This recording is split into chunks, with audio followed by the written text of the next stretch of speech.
इस वक्त जब पूरा देश कोरोना के खिलाफ महायुद्ध लड़ रहा है, कई लोग घरों में बंद हैं तो कई अस्पताल में अपनी जिंदगी की जंग लड़ रहे हैं। हर कोई स्वस्थ होकर जल्दी ही घर लौटना चाहता है, लेकिन इन्हीं में से कुछ ऐसे कर्मवीर हैं जो दूसरों की जिंदगी बचाने के लिए स्वस्थ होने के बाद रक्तदान कर रहे हैं ताकि प्लाज्मा थेरेपी से किसी और की जिंदगी बचाई जा सके। ये हैं स्मृति ठक्कर। अहमदाबाद के सिविल अस्पताल में कोरोना के इलाज के लिए भर्ती हुई थी। स्मृति ठक्कर के लिए कोरोना के खिलाफ ये जंग मानसिक तौर पर भी बेहद चुनौतीपूर्ण साबित हुई। अब वो ठीक हैं और कोरोना के गंभीर मरीजों के लिए जीवन दान का जरिया बनने जा रही हैं। स्मृति ठक्कर गुजरात की पहली प्लाज्मा डोनर है। स्वस्थ होने के बाद भी वो अस्पताल में हैं और प्लाज्मा के लिए उन्होंने रक्तदान किया है। Convalescent donor for plasma therapy in Gujarat, and I congratulate her and her parents also who have permitted her to donate. दरअसल कोरोना के संक्रमित मरीज के शरीर में वायरस से लड़ने के लिए एंटीबॉडीज विकसित हो जाते हैं। इन्हीं एंटीबॉडीज का इस्तेमाल कोरोना के दूसरे मरीजों के इलाज में किए जाने का ट्रायल होना है। इस तरीके का इस्तेमाल कोरोना के गंभीर मामलों में ही किया जाता है। कोरोना के इलाज के दौरान डॉक्टरों और स्वास्थ्य कर्मियों के लिए सैंपल लेने वाले टेक्नीशियन भी बड़े खतरे में होते हैं।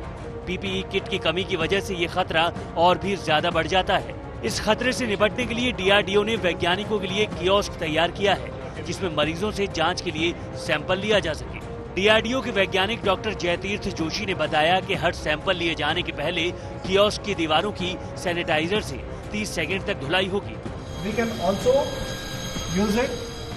कियोस्क में हाथों को अंदर ले जाने के लिए 2 छेद बनाए गए हैं, जिनमें ग्लव्स भी लगा है। The same 30 seconds. इस ग्लव्स को भी हर इस्तेमाल से पहले 30 सेकंड तक सैनिटाइज किया जाएगा। And seeing that this is also decontaminated. इसके बाद चैम्बर में कोरोना के संदिग्ध मरीज को लाया जाएगा और चैम्बर के बाहर से ही उसका सैंपल लिया जा सकेगा।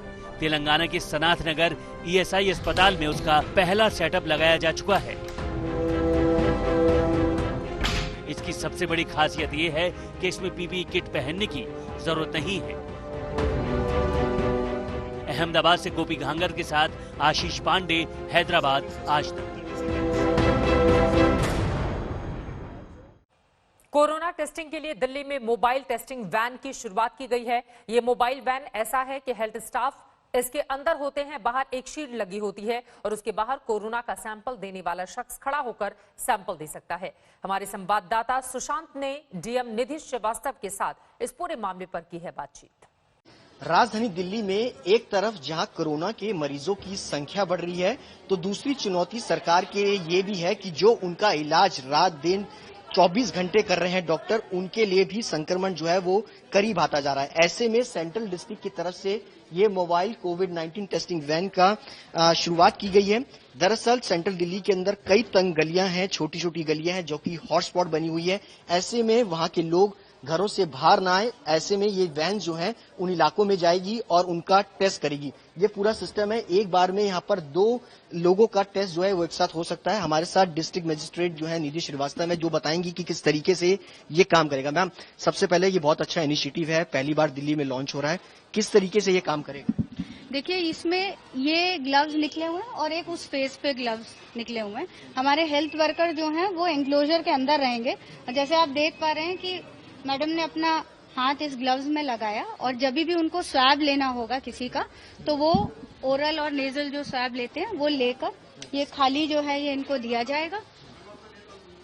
उनका स्वैब लेंगे पूरी सावधानी के साथ कि जो डॉक्टर्स है वो भी संक्रमित ना हो, इसीलिए पूरा ये शील्ड जो है वो लगाई गई। जी जी, वो उन्होंने उसमें स्वैब लिया और उसके बाद वो इमीडिएटली आइस बॉक्स में शिफ्ट हो जाएगा। जी, आप देख सकते हैं कि अब यहाँ पे जो सैंपल लिया गया है उसको यहाँ पर आइस बॉक्स में रखा गया है और इसके साथ साथ एक तस्वीरें मैं आपको ये भी दिखाऊंगा कि जो डॉक्टर्स हैं और जिस तरीके से सैंपल लिया जा रहा है उनको बाकायदा यहाँ पे सैनिटाइज जो है वो किया जा रहा है ताकि कोई भी संक्रमण यहाँ पर ना रहे। और इसके साथ साथ जो डॉक्टर्स बाहर रहेंगे, जो सैंपल्स लेंगे, वो पीपीई किट के साथ यहाँ पे रहेंगे। मैम, ये भी सवाल है कि ये इनिशिएटिव कहाँ से आपने सोचा और किस तरीके से ये गलियों के अंदर काम करेगा पुरानी दिल्लियों की? देखिए, इश्यूज आ रहे थे कि हमारे मोबाइल जो हेल्थ वर्कर्स थे वो बहुत ज्यादा एरिया नहीं कवर पा रहे थे। इससे हम ये इंश्योर कर पाएंगे कि मोबिलिटी जो है वो बढ़ जाए, सैंपल कलेक्शंस जो है बढ़ जाए और दैट इम्प्लाइज कि हमारी जो टेस्टिंग है वो भी बढ़ जाए।